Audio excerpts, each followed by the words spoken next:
நண்பர்களின் அமைதியை விவரிக்க உணர்வுகள் போதும், வார்த்தைகள் தேவையற்றது. அப்படிப்பட்ட வரிகளால் விவரிக்க முடியாத நட்பின் பிணைப்பை அதியமானுக்காக அவ்வையும், அவ்வைக்காக அதியமானும் உருகும் நிகழ்வே உண்மையான நட்பு. அப்பா ஒரே புளிப்பு, ஆனா செம்ம டேஸ்ட். ஏய் என்ன சாப்பிடுற? எனக்கு கொடு. உனக்கு கிடையாது. ஏய் எச்சிலாம் ஊறுதுப்பா, ப்ளீஸ் கொடுப்பா. Okay okay take it. ஏய் நெல்லிக்காயா? அப்பா புளிக்குது. என்ன சுகித், நெல்லிக்காக சாதாரணமா சொல்லிட்ட. இது old version of friendship in token of love. அது என்னப்பா? அவையோட ஃப்ரெண்ட்ஷிப்பை ப்ரூவ் பண்றதுக்கு பண்ண விஷயம் உனக்கு தெரியாதா? இப்ப எல்லாரும் தமிழ் டிராமா பார்க்க ரெடியா? வாப்பா நம்மளும் போய் பார்க்கலாம். அன்பான, அமைதியான, பண்பான அவையோருக்கு அன்பு வணக்கங்கள். புறநானூறு வீரத்தையும் பண்பாட்டையும் வெளிப்படுத்தியது. வாழ்வியலை வண்ணவியலாக நடித்து காட்ட வருகின்றனர் நமது மாணவ செல்வங்கள். அன்பார்ந்த பெற்றோர்களுக்கு ஒரு முக்கிய அறிவிப்பு. ஒரு ஓப்போ ஃபோன் மிஸ் ஆயிடுச்சு. பேரண்ட்டோட ஒரு ஓப்போ ஃபோன் கீழே ஏதாவது அந்த பக்கம் இந்த பக்கம் ஏதாவது கீழே இருந்தால் செக் பண்ணி இருந்துச்சுன்னா கொண்டு வந்து கொடுக்கும்படி கேட்டுக்கொள்கிறோம். Oppo phone phone phone cellphone mobile phone. நாட்டையே ஆளும் மன்னர் அதியமானாக சிவதர்ஷன் 9ஆம் வகுப்பு மாணவன். மன்னர் தொண்டைமானாக சிவபாண்டி 9ஆம் வகுப்பு மாணவன். அருந்தமிழ் புலவர் ஔவையாராக ஜாஸ்லின் கிறிஸ்டி 9ஆம் வகுப்பு மாணவி. அரசவையை அறத்தால் கட்டும் அமைச்சர்களாக 9ஆம் வகுப்பு மாணவிகள் சஜிதா, மணிகண்டன், நிகாஸ்ரீ மற்றும் பொன்னரசு. தொண்டைமானின் படை தளபதியாக 8ஆம் வகுப்பு மாணவன் இமானுவேல் ஆண்டனி. வள்ளலின் வாயில் காக்கும் வாயிற்காவலர்களாக யாசர் ரஃபீக் 9ஆம் வகுப்பு மாணவன் மற்றும் அஜய் கணேஷ் 9ஆம் வகுப்பு மாணவன். தங்களின் கண்முன் இதோ அரியணையை அரங்கேற்ற வருகின்றனர். இரு கரம் தட்டி மாணவ மாணவியரை வரவேற்குமாறு அன்போடு கேட்டுக்கொள்கிறோம்.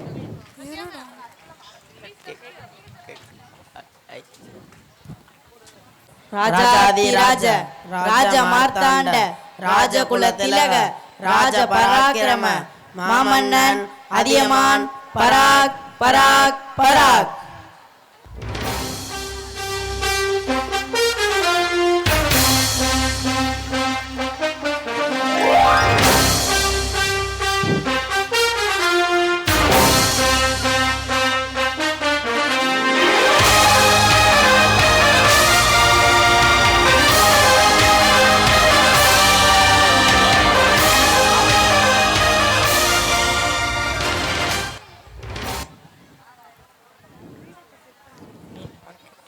செங்கோல் ஓச்சி செய்து காக்கும் சிங்கமே எங்கள் மன்னனே, கொடுங்கோல் நீக்கி கொடை மாறி பொழியும் குடிமக்களின் காவலனே, பசியின் பிணிக்கும் மருந்தானவனே, பகைவன் சினத்திற்கு முடிவானவனே, அறத்தின் வடிவே அன்பின் பிறப்பிடமே, ஆயுள் நீடூழி வாழ்க எங்கள் அதியனே வாழ்க வாழ்க.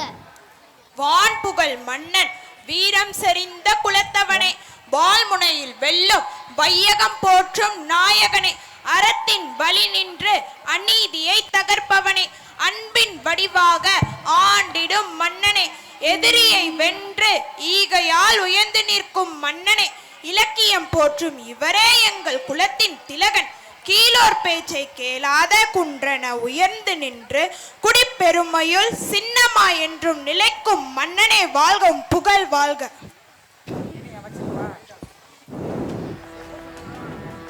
அரசே வணக்கம். தங்களை காண அருந்தமிழ் புலவர் ஔவையார் வந்துள்ளார். ஔவையா வரட்டும் வரட்டும்.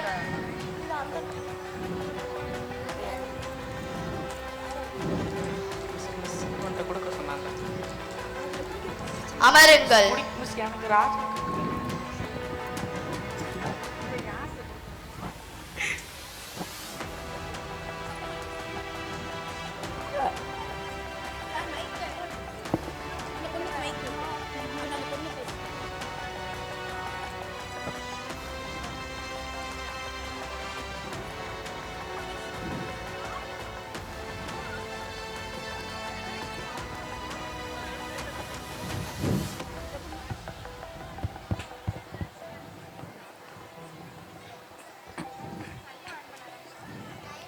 நாட்டு மக்களின் நலனையே நிலைத்து நல்லாட்சி புரியும் அதியமான் நெடுமானஞ்சியே வணக்கம்.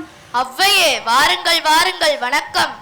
ஊர் ஊராக சென்ற என்னை உன் பாசத்தினால் கட்டி போட்டு விட்டாயே. நானும் இந்த அரண்மனையிலே தங்கிவிட்டேன். ஆமாம், இன்று அரண்மனையில் உன்னை காணவில்லையே, எங்கு சென்றிருந்தாய்? இன்று நம் அமைச்சரோடும் வீரர்கள் சிலரோடும் காட்டுக்கு சென்றிருந்தேன். அங்கே ஒரு கனியை பறித்தேன். யாரெங்கே?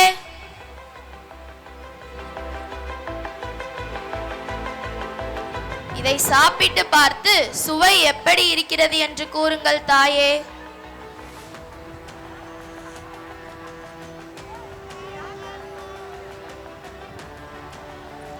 அடடா, என்ன சுவை, என்ன சுவை! இது என்ன கனி?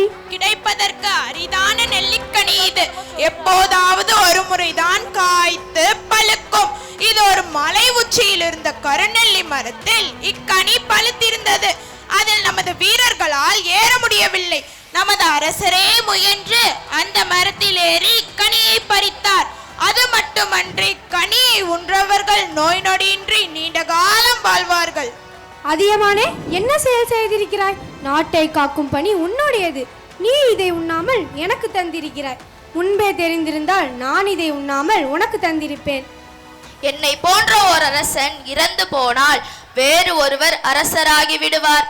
ஆனால் உங்களை போன்ற ஒரு அறிவு சிறந்த புலவர் ஒருவர் மறைந்தால் அந்த இழப்பை யாராலும் ஈடு செய்ய முடியாது என்பதால் தான் இந்த கனியை உங்களை உண்ணச் செய்தேன். அதியமானே, தமிழ் மீது நீ கொண்டுள்ள பற்று என் உள்ளத்தை உருக்குகிறது. நீ பல்லாண்டு வாழ்க. காட்சி 2.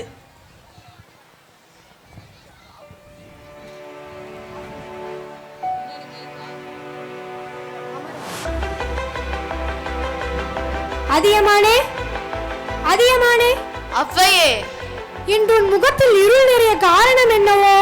இன்று காலை நம் ஒற்றர்கள் கொண்டு வந்த ஒரு செய்தி என் உள்ளத்தில் சிறு கலங்கத்தை ஏற்படுத்தி இருக்கிறது. மன்னன் தொண்டைமான் நம்மோடு பகைமை கொண்டவன் என்பது தாங்கள் அறிந்ததுதானே. அவன் இப்போது நம் மீது படையெடுத்து வர ஏற்பாடு செய்து விட்டானாம். நம் தலைக்கு மேல் போர் மேகங்கள் சூழ்ந்து விட்டன. அதியமான் நெடுமானஞ்சி, உன் பேரில் தான் அஞ்சி. ஆனால் நீ அஞ்சி நான் ஒருபோதும் கண்டதே இல்லை. போர் என்ன உனக்கு புதிதா? போர் எனக்கு புதிதும் அன்று. போரை கண்டு அஞ்சுபவனும் அல்ல. ஆனாலும் ஏன் இந்த கலக்கம்? ஈரத்திலும் வீரத்திலும் உன்னை இணை செய்ய யாருண்டோ? வீரமுடைய நீ போரை கண்டு கலங்கலாமா? தமிழறிந்த அன்னையே, நான் எத்தனையோ போர்க்களங்களை கண்டவன், பகைவர்களை வென்றவன் என்பது தங்களுக்கு தெரியாததன்று. ஆனால் ஒவ்வொரு போரின் போதும் எத்தனை உயிரிழப்புகள், எவ்வளவு அழிவு! தந்தையை இழந்த பிள்ளைகள், கணவனை இழந்த பெண்கள், அண்ணனை இழந்த தம்பி தங்கைகள் என எத்தனையோ போரின் கண்ணீர் ஒவ்வொரு போர் வெற்றிக்கு பின்னாலும் மறைந்திருக்கிறது. எனவே இந்த போரை தவிர்த்தால் என்ன? அன்பில் சிறந்த அதியமானே, இப்போதான் உள்ளம் எனக்கு புரிகிறது. உன் கவலையை நான் தீர்க்கிறேன். இப்போதே தொண்டைமானிடம் சென்று போர் ஏற்படாதவாறு தடுக்கிறேன். ஆனால் நீ என்ன நினைக்கிறாய் என்று எனக்கு புரிகிறது. உன் தன்மானத்திற்கும் வீரத்திற்கும் சிறிது கூட இழுக்கு ஏற்படாமல் நான் நடந்து கொள்வேன். நான் சென்று வருகிறேன். சென்று வாருங்கள் தாயே.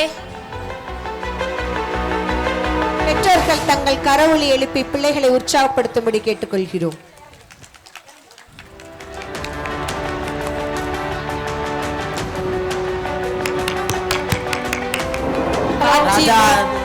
காட்சி 3. தொண்டைமான் அரண்மனை. ராஜாதி ராஜ ராஜ மார்த்தாண்ட ராஜகுல திலக ராஜ பராக்கிரம மாமன்னன் தொண்டைமான் பராக் பராக் பராக்.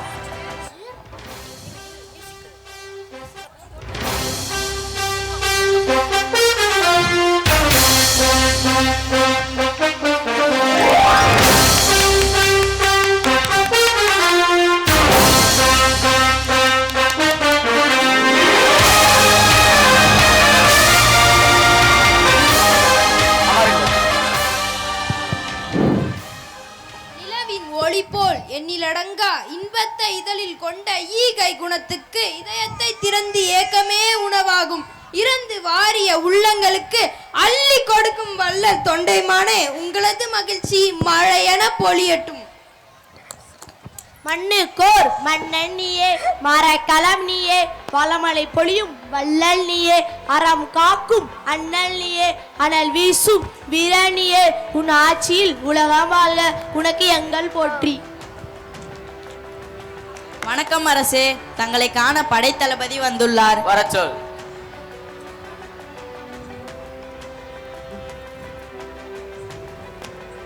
அரசே வாழ்க. சற்று முன் நமது ஒற்றனிடமிருந்து செய்தி வந்துள்ளது. என்ன செய்தி? அதியமான் சமாதானம் வேண்டி புலவர் ஒருவரை தூது அனுப்பியுள்ளாராம். என்ன? அதியமான் தூது அனுப்பியுள்ளானா? ஆம் அரசே, அதியமானின் தூதுவராக ஔவையார் நமது அரண்மனைக்கு வந்து கொண்டிருக்கிறாராம். வரட்டும் வரட்டும்.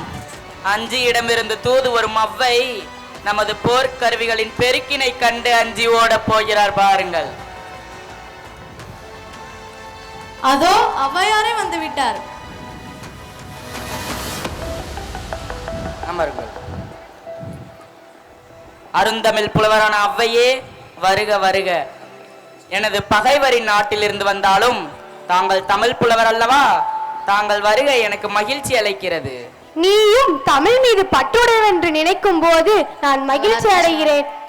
அந்த மகிழ்ச்சியோடு எனது படைக்கலை கொட்டிலை பார்த்து வரலாம் வாருங்களேன். போர்க்கருவிகளை பார்த்து நான் என்ன செய்ய போகிறேன்? எத்துணை பெரிய படை வலிமையுடைய அரசரோடு உங்கள் அதியமான் மோத போகிறார் என்பதை நீங்கள் அறிய வேண்டாமா? அதையும் தான் பார்ப்போம் வா.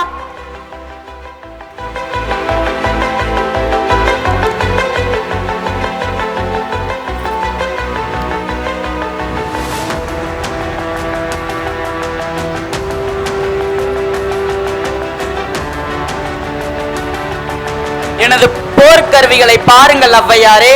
இவ்வளவு பெரிய படைக்கலை கொட்டிலை இதற்கு முன் நீங்கள் பார்த்திருக்க மாட்டீர்கள். ஆம், வில், அம்பு, கேடயம் என எத்தனை கருவிகள், ஒவ்வொன்றிலும் எத்தனை வகைகள், ஒவ்வொரு வகையிலும் எத்தனை எண்ணிக்கை. பார்க்கும்போது வியப்பாக இருக்கிறதல்லவா? ஆம், கருவிகள் மட்டுமின்றி அவ்வாறு அழகாக அடுக்கி வைக்கும் முறை கண்ணை கவருகிறதே. கருவிகள் ஒவ்வொன்றிலும் நெய் பூசப்பட்டு மாலை மயில் தொகையாக எழிலாக காட்சியளிக்கிறதே. உங்கள் அதியமானின் படைக்கருவிகளை பற்றி கூறுங்களேன் பார்ப்போம். அதை ஏன் கேட்கிறாய்? அது இவ்வளவு அழகாக இல்லை. கருவிகள் ஒவ்வொன்றிலும் குருதி கரைகளுடன் நுனி உடைந்தும் தூர் மழுகியும் கொல்லலின் உலைகளத்தில் கிடக்கின்றன. அதியமான் அடிக்கடி போர் புரிந்து கொண்டவன் அல்லவா? தொண்டைமானே, ஏன் உன் முகம் மாறிவிட்டது? உங்கள் சொற்கள் என்னை குழப்பிவிட்டன. என்ன குழப்பம்? எனது படைக்கருவிகளின் அழகையும் அளவையும் பாராட்டி கூறினீர்கள். அதை கேட்டு என் உள்ளம் மகிழ்ச்சி அடைந்தது. ஆனால் அடுத்ததாக நீங்கள் கூறிய செய்திதான் என்னை சிந்திக்க வைத்து விட்டன.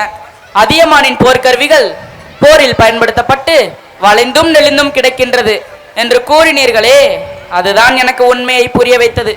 என்னிடம் கருவிகள் தான் மிகுதியாக உள்ளன. நான் இதுவரை போர்க்களத்தை கண்டதில்லை. ஆனால் அதியமான் பல போர்க்களை நடத்தி வெற்றி கண்டவன். அவனோடு போரிடுவது எத்தகைய எளிவை தரும் என்பதை நான் புரிந்து கொண்டேன். அருமை அருமை. நான் சொல்வதின் உட்பொருளை புரிந்து கொண்டாயா? ஆம், என் கண்களை திறந்த தாயே, போரை கைவிட்டு விடலாம் என்று அதியமானிடம் கூறிவிடுங்கள். அவ்வாறே கூறிவிடுகிற தொண்டைமானே. போரில்லாத மகிழ்ச்சியில் இந்த உலகம் திளைக்கட்டும். நான் சென்று வருகிறேன்.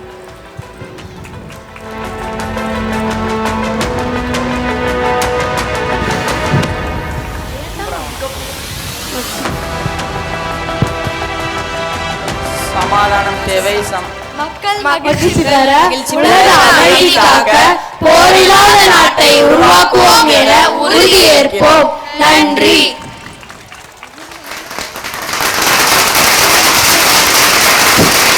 அவையோர் அனைவருக்கும் வணக்கம். இப்பொழுது நீங்கள் பார்த்த நாடகத்திலிருந்து என்ன உணர்ந்து கொண்டீர்கள்? இது ஒரு சரித்திர நாடகம். புறநானூற்றில் இடம்பெற்றுள்ள போர் நிறுத்த காட்சி. அவ்வை என்னும் அறிவார்ந்த புலமை பெற்ற புலவர் 2 நாடுகளுக்கிடையே நடக்கவிருந்த போரை தடுத்து நிறுத்தினாங்க. அதுபோலதான் மனித வாழ்வில் அன்பும் அறிவும் இருந்தால் அமைதி தானாகவே கிடைத்துவிடும். எனவே எங்கள் அமுதம் பள்ளியில் அறிவார்ந்த கல்வியை பெற்றால் உங்கள் குழந்தைகளின் வாழ்வில் அன்பும் அமைதியும் கிடைத்துவிடும் என்பதில் எந்த ஒரு சந்தேகமும் இல்லை என்று கூறி விடைபெறுகிறேன். நன்றி, வணக்கம்.